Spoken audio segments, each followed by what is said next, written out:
I'd like, I'm great honor to introduce Prof. Dr. Anirban. He is an Indian.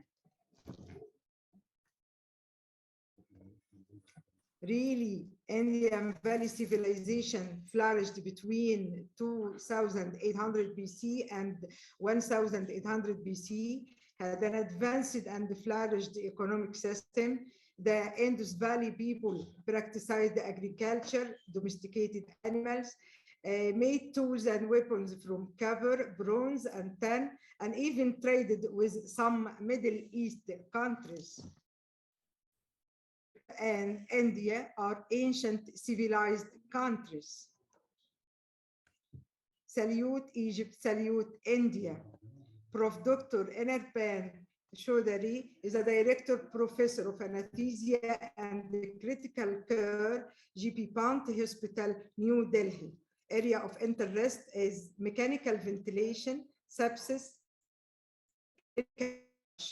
expert committee member of National Medical Commission, National Board of Examination New Delhi, AIIMS New Delhi, Institute of Liver and Biliary Science New Delhi, DCGI New Delhi, and UGC New Delhi.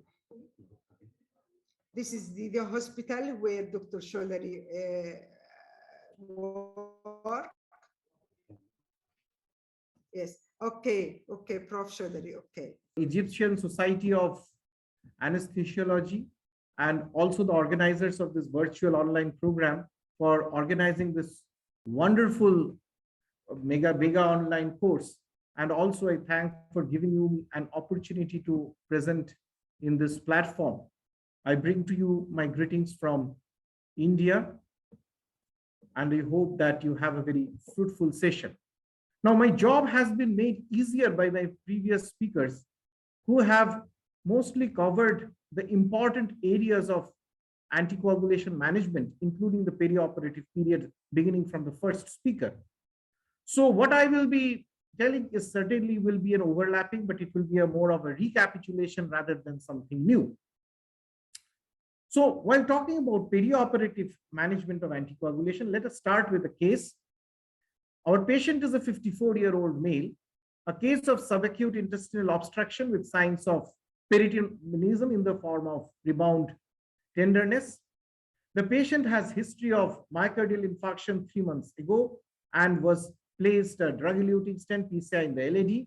Patient also gives a history of stroke, an acute ischemic stroke 1 year ago.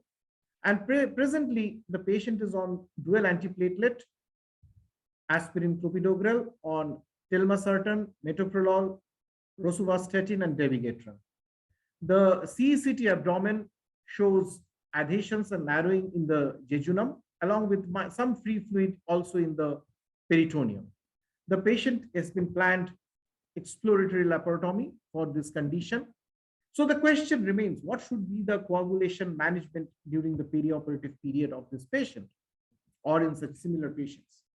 Now, any approach on the perioperative coagulation management is based upon 4 considerations. And if we consider this serially, we won't miss anything. Number 1, the risk stratification of patient-related and procedure-related risks of thrombosis and bleeding. Because we know that certain patients are at higher risk of thrombosis than others, and certain patients are at higher risk of bleeding than others. And also some procedures can cause an accelerated thrombosis, some procedures can lead to excessive bleeding. So that risk stratification is very vital. Second, the clinical consequences of a thrombotic or a bleeding event. The bleeding event can occur inside a closed space, it can occur outside a closed space.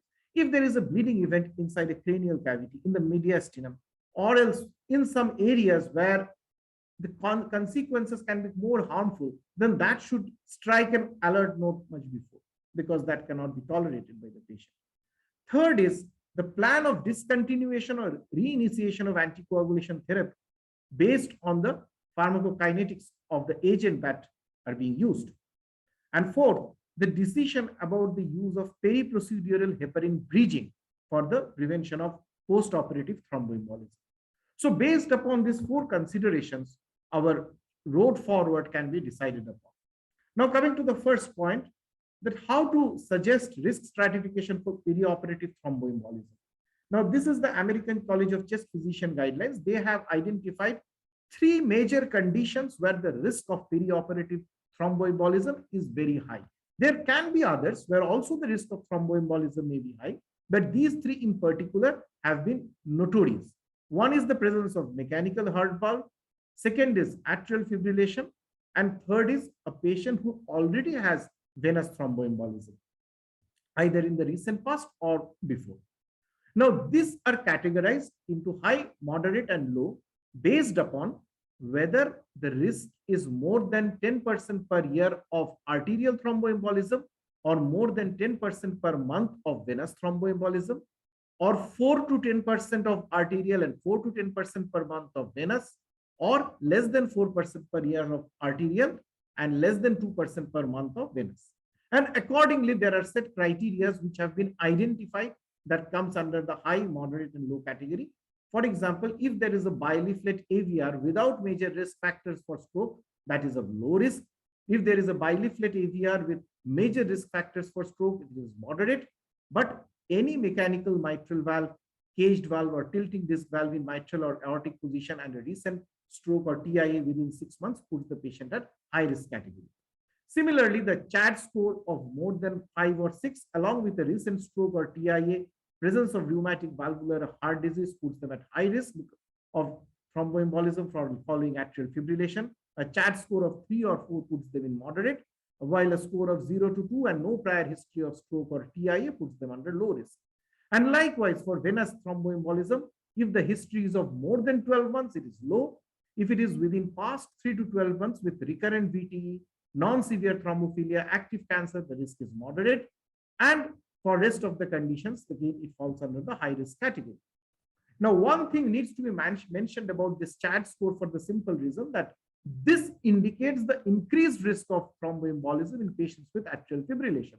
Now, previously, we used to have this CHAD-2 score. It is still being used, considerably good. But now we also have another score, which is the CHAD-2 VASC score, which additionally includes 3 more parameters, that is the presence of vascular disease, age 65 to 74, and female sex category, which were not there in the CHAD-2 score. And it gives a more points, that is a point of 2 is given to age over 75 years instead of 1, and age 65 to 74 also gets a point.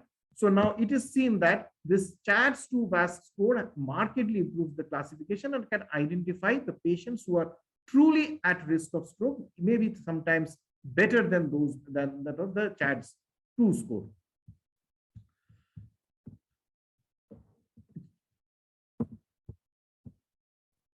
Now, next comes that then how to determine the risk of bleeding.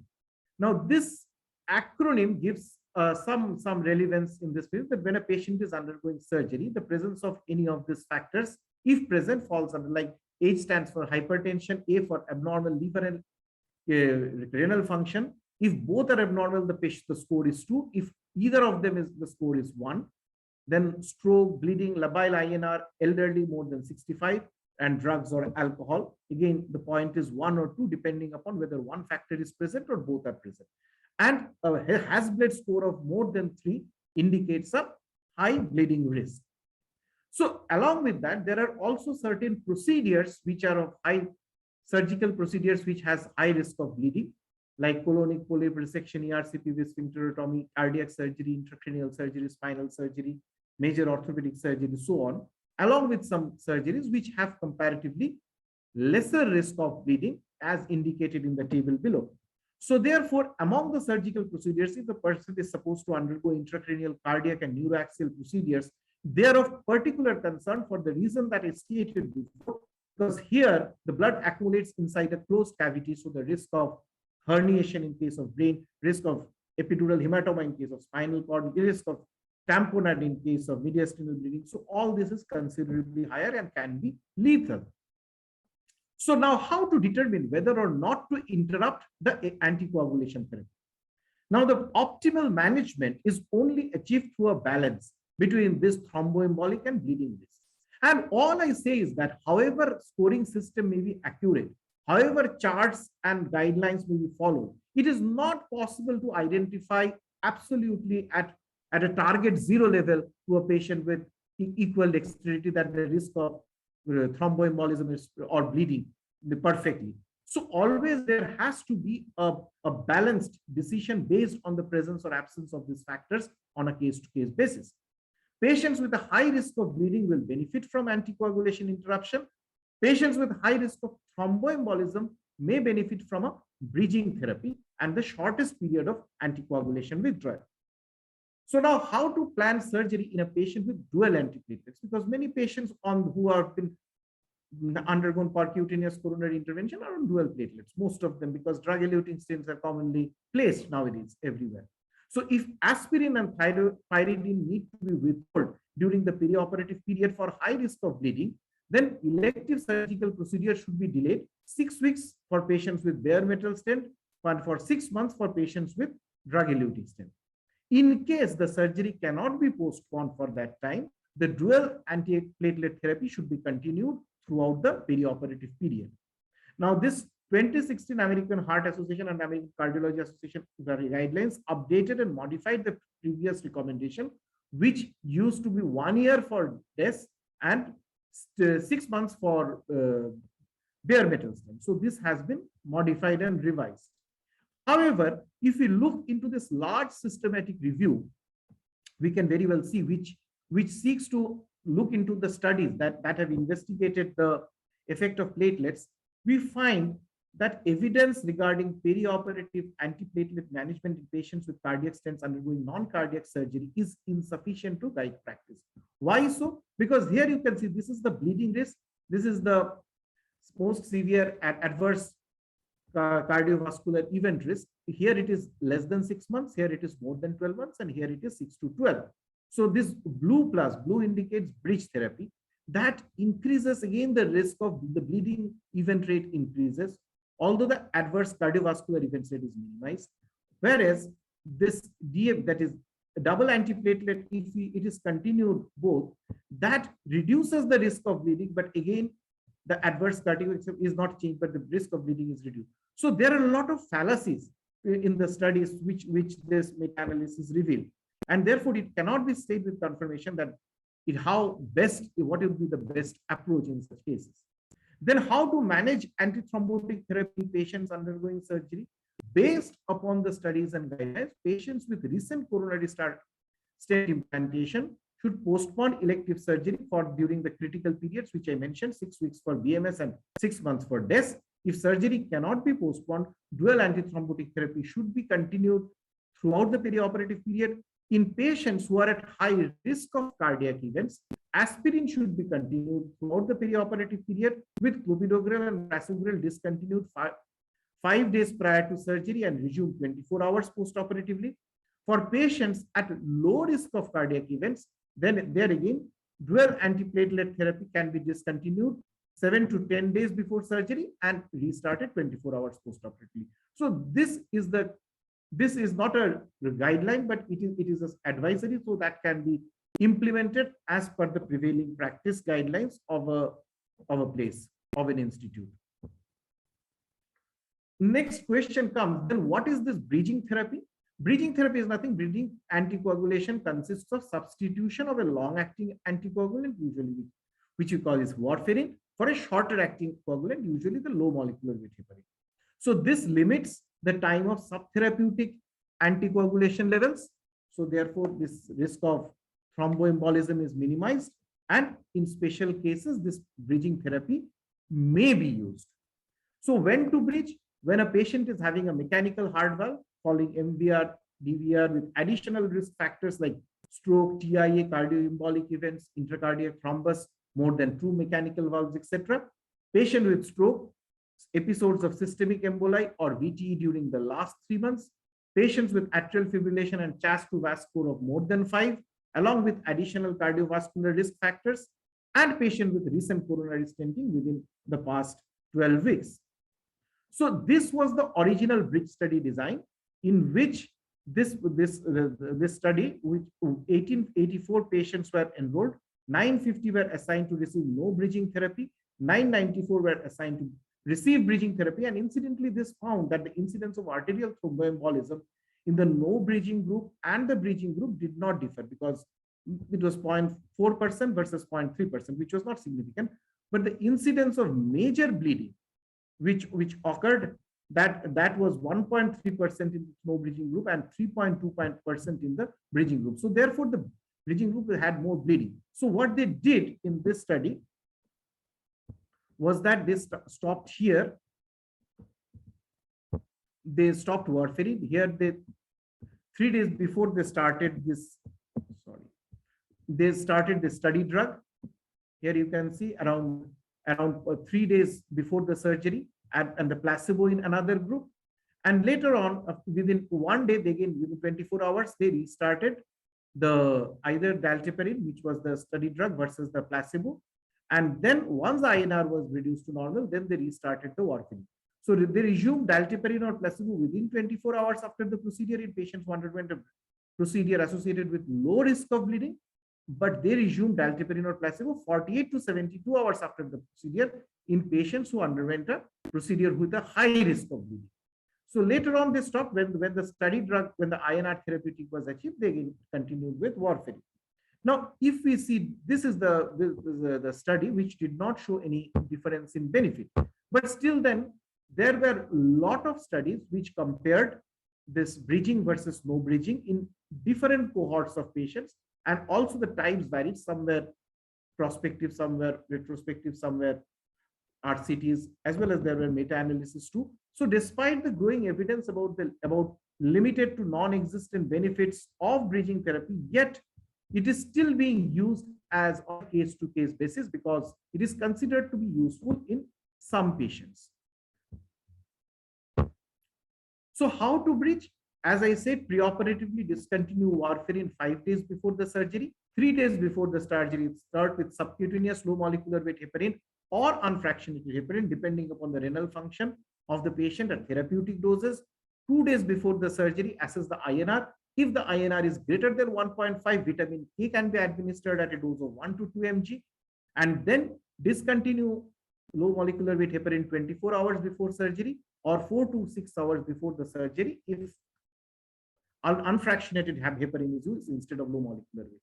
In the post-operative period, if the patient is tolerating oral intake and there is no unexpected surgical issues that would increase bleeding risk, restart warfarin 12 to 24 hours after surgery. If the patient received preoperative bridging therapy, that is high thromboembolic risk, and underwent a minor surgical procedure, resume low molecular weight or unfractionated heparin 24 hours after surgery. If the patient underwent a major surgical procedure, then it's say around 48 to 74 hours after surgery. But it is important to always assess the bleeding risk and adequacy of homeostasis before resumption of the low molecular weight heparin or unfractionated heparin. Again, it is to be important that the guidelines of the thoracic ATS along with the ASRA 2018 guidelines, that is similar to the American College of Guidelines also. So there is no difference, although the evidence is limited, but the guidelines on the use of bridging therapy is similar between the surgeons and the physicians. So how to manage patients on DOS, the newer oral anticoagulant therapy undergoing surgery? We have to remember that bridging therapy is not indicated in patients on DOACs. Timed interruption of anticoagulation therapy before surgery is essential, and the appropriate timing of interruption of the DOAC is based on the invasiveness of the procedure that the patient is undergoing and the bleeding risk of the procedure, the pharmacokinetic profile of the drug, which has also already been covered in some of the lectures previously, and also on the clinical characteristics of the patients like renal function and the liver function. It is to be remembered that as a principle, DOACs should be held 3 half-life times before low-risk procedures and 5 half-life times before high-risk procedure as a principle. So this discontinuation, if the patient is either on this rivaroxaban, apixaban or edoxaban, if the bleeding risk is low, stop 1 day before. If the bleeding risk is high, stop 2 days before the surgery or procedure. In case of dabigatran, if it is low, we check the creatinine clearance. If it is more than 50, stop 1 day before. If it is less than 50, stop 2 days before. If the bleeding risk is high and the creatinine clearance is more than 50, then stop 2 days before. And if it is less than 50, then stop at least 4 days before. So this is in rough the approach in discontinuation of the DOAC. However, it is also important that timing of DOAC resumption after surgery is also important. So in patients with low bleeding risk, restart anticoagulation 6 to 8 hours after surgery. In high bleeding risk, restart anticoagulation 48 to 62 hours after surgery. Now, how to perform an emergency reversal of anticoagulation? We have to remember that sometimes two scenarios may occur. An urgent procedure. Urgent procedure is defined as one where the procedure can be delayed up to a maximum of 24 hours, giving some time to the physician to conduct anticoagulation reversal based on repeated coagulation tests. Another scenario can be emergent scenario, which is defined as one in which the patient requires surgical intervention in less than 1 hour or is experiencing life-threatening bleeding. In emergent scenarios, the amount of time, the number of coagulation tests that can be performed, and the opportunities that are available to the physician to delay the procedure till are very limited. So accordingly, we have to go for it. In cases of warfarin, if it is a non-significant bleeding with alterations of INR, there is conservative sterility, etc., interruption of the drug and oral vitamin K, these are suitable options. In emergent situation, the reversal of warfarin is based upon prothrombin, PCC and FFP. So if PCC and FFP administration are the only source. In case of in the case of the INR between 2 to 4, PCC of 25 international units per kg IV, INR 4 to 6, then 35, INR more than 6, 50. Vitamin K, as I told you, 10 milligram IV administered slowly. FFP 10 to 20 ml per kg. In trauma patients, in addition, 1 gram of Tranexa can be used at arrival and repeated another 1 gram in 8 hours. You have to remember that PCC is contraindicated in patients with past history of HIT because this contains the HIT, so the heparin. So therefore, it can provoke similar kind of reaction. In case of reversal of this DOACs, there are 3 drugs available: idrasuzumab, which is specific for dabigatran; adnexate alpha, which is specific for rivaroxaban, apixaban, betrixaban, and all those fondaparinux. And now we have another, which is Sarvapalli, which can reverse all DOACs, LMWH and unfraction. We don't have this drug currently available in India, and I'm not sure when it becomes available, so we have no personal experience of using it. And also, I think most of the other places also there is limited usage of the availability and usage of these drugs. But one thing we have to remember that for several years, the first line of option for reversal was PCC, but evidence about PCC effectiveness is still controversial. And with the approval of the newer specific reversal medications, its future is quite uncertain, except for reversal of warfarin, it has certain definite roles. So what are the considerations for patients undergoing neuraxial anesthesia? Patients who are on unfractionated IV heparin, the infusion should be interrupted 4 to 6 hours before puncture or catheter removal or manipulation. If the patient is receiving subcutaneous heparin, the drug should be interrupted 8 to 12 hours before puncture or catheter removal or manipulation. Independent of the route of unfractionated heparin administration, the drug can be restarted 1 hour after the puncture or catheter removal or manipulation.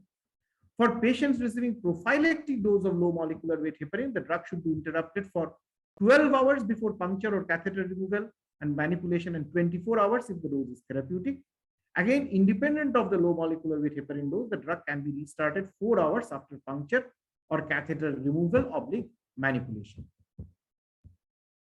So in summary, we have to consider the following scenarios. Is interruption of coagulation needed? If the answer is no, we go with the procedures. For example, continue anticoagulation. For instance, pacemaker implantation, dental extraction, cataract surgery, etc., etc. If the answer is yes, we have to ask, is bridging coagulation needed? If the answer is no, we just stop warfarin for 5 days before the procedure. If bridging coagulation is needed in view of the risks involved about thromboembolism, like high stroke, recent dip, then we use therapeutic low molecular weight heparin 3 days before surgery, last preoperative dose 24 hours before surgery, or half of the daily dose, resume low molecular weight 48 to 72 hours after surgery, that is particularly for high risk of bleeding patients, and resume warfarin post-operatively and consider bolus dose after the INR settles down. We also have to remember, we have to seriously consider whether there is a real need to stop anticoagulation for the scheduled procedure, not use low molecular weight heparin to bridge direct oral anticoagulants, not use therapeutic low molecular weight heparin the night before the procedure, and when bridging, use a delayed initiation of full dose of anticoagulation in the high-risk patients, preferable to use a half dose. Thank you once again. And once again, I extend my greetings. This is my hospital, the view from the road. And I once again thank and express my gratitude to the organizing team. Thank you. Okay. Thank you so much, Dr. Anirban. And at the moment, there is no question. But I have, Dr. Yeah, you have some questions? Question. Yes. Thank you, Dr. Yasser. I have a question for Dr. Choudhuri. You want to ask him? Yeah, please. Okay, go ahead. Yeah, please. Okay. Please. Thank you, Professor Choudhuri, for your fruitful presentation. You mentioned that the patient with the coronary stenting, either drug eluent or per metal, and before 6 months or 6 weeks respectively, and has emergency operation, we no need to stop the dual antiplatelet, right? Yes, correct. Yes. Okay. If we have an intraoperatively bleeding, how can we manage this patient? Intraoperatively bleeding following the use of double antiplatelet? Yes, and the patient already on dual antiplatelet and not stopped because it's before 6 weeks for bare metal or 6 months for drug eluent. No, in that case, we will administer PCC, FFP. These are the first line of defense.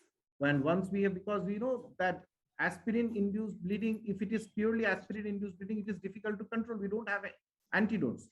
So we will have to rely mainly upon the other measures, supportive measures, including transfusion. And again, the TEG may be an option. It will guide us. Platelet transfusion, is it a solution or not? I will try it, but I cannot guarantee that it will bring an end to the problem.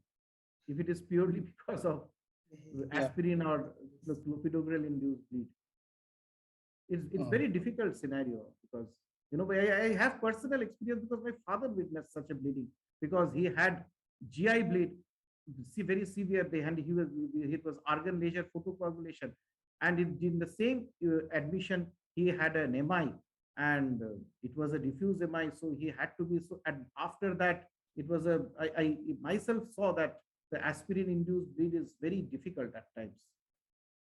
Thank you for raising this important question. Yeah, you focused on the bridging, and this is maybe the routine all over the world about the bridging from oral anticoagulant to low molecular weight heparin or unfractionated heparin. Do you have any idea about, or maybe some case reports of thromboembolic phenomena during this bridging? This means the bridging is not enough. Bridging is not enough is difficult to make out by making an essay. But what we practically we did in our ICU, what we did, we follow the TEG. If we see the variation that from the tracing that the cast is the shape of the A is not proper, then we realize that the bridging is not been done. So we leave it at that. Because as you mentioned, we have to stop the anticoagulant for 1, 2, 3 days to restart the heparin, whatever, fractionated or unfractionated. So a little bit longer time to leave the patient without anticoagulation. So what do you think? To follow the same instructions, or? We have to follow it on a case-to-case basis. That's what we do. See, there cannot be a rule of thumb in such cases because the tendency to bleeding is so complicated. And the tendency how bleeding stops, it is so difficult that sometimes all evidences also fail. It is not it is a mix of evidence and experience that guides us into the three rather than evidence alone. Yeah. Okay, thank you so much. And we are going for the next lecture. Dr. Safa, you can introduce the speaker, please. I have a short comment, please, after Dr. Choudhuri. If we Yeah. have a high-risky patient that's have AF or previous stroke or previous DVT, like that, all the highly risk patient, I suppose that we have no elapsed time to restart or to bridge for the low molecular weight heparin or phenactylated heparin. No way.